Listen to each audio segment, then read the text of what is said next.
Ոստիկանությունում ծառայում եմ արդեն 16 տարի, որոշումը եղել է ընտանիքի անդամների հետ քննարկման արդյունքում, իսկ համայնքային ոստիկանությունը ընտրել եմ, քանի որ ծառայության գրեթե բոլոր տարիներին աշխատել եմ, ծառայել եմ անչափահասների գործերով եւ ընտանեկան բռնության կանխարգելման բաժանմունքում, իսկ համայնքային ոստիկանության ձևավորմամբ տվյալ ստորաբաժանումը եւս ներառվեց համայնքային ոստիկանության կազմում։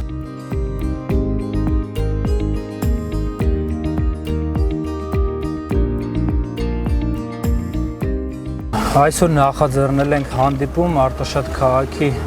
թիվ 3 հիմնական դպրոցի բարձր դասարանի աշակերտների հետ։ Թեման անչափահասներին հանցավոր եւ այլ հակահասարակական արարքներից զերծ պահելն է։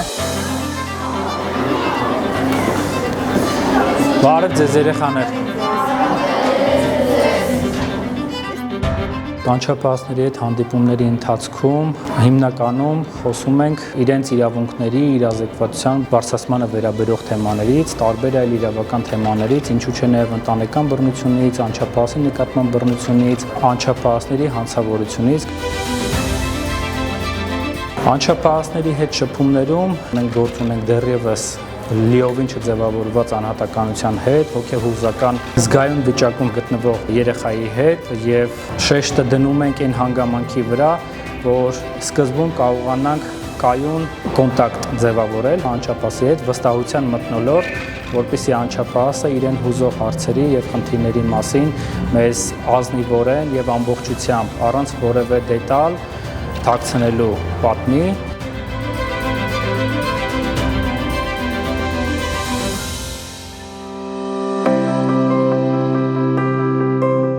Իմ կարծիքով համայնքային ոստիկանը առաջնահերթ պետք է ունենա պատասխանատվության բարձր զգացում ցանկացած խնդրի դեպքում, ճկունություն պետք է դրսևորի, հատկապես բռնության ենթարկված անձանց հետ աշխատանքի ընթացքում պետք է ունենա բավարար կարողություն նրանց ապրումակցելու, նրանց խնդիրները հասկանալու եւ խնդիրներին լուծում տալու համար։ Ընտանեկան բռնության աշխատանքների ոլորտում ունենք դեպքերի աճ, սակայն դրանք մեծամասամբ պայմանավորված չեն դեպքերի աճով, ըստ վիճակագրության դրանք հիմնականում դիմելիության արդյունքում են ավելացել եւ քաղաքացիներ իրենք են դիմում եւ շահագրգիռ կառույցներ են մեզ դիմում, իրավապաշտպան կառույցներ են մեզ դիմում, սակայն որպես կանոն ընտանեկան բռնության դեպքերը իրականում դեպքերը չեն ավելանում, այլ արձանագրված դեպքերն են ավելանում։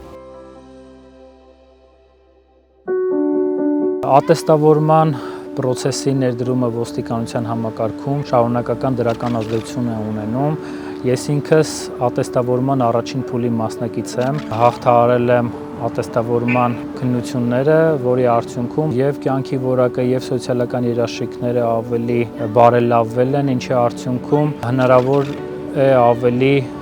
ժամանակ տրամադրել աշխատանքին, չմտածել մյուս սոցիալական խնդիրների մասին, խորհուրդ կտամ համալրել համայնքային ոստիկանության շարքերը,